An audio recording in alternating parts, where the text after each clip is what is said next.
Hello, good Sunday sa ating lahat.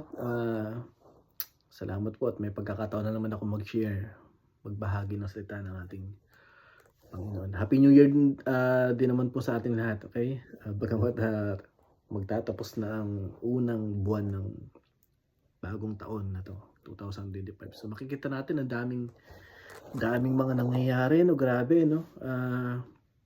Alam niyo po, may nangyari po sa California o sa Los Angeles, ano po, na isang malaking forest fire, and then nagumpisa ron tapos kumalat.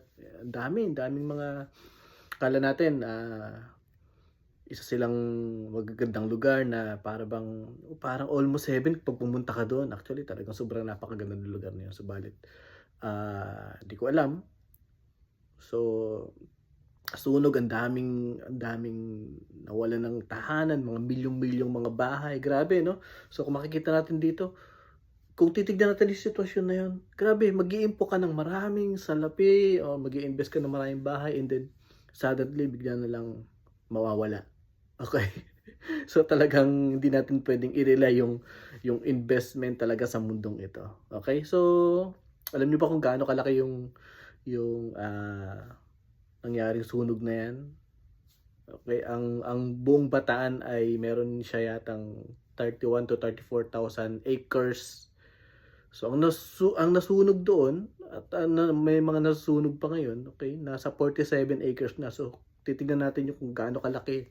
Okay, parang mas malaki pa siya sa province ng Bataan yung nasusunog sa California. So grabe talaga.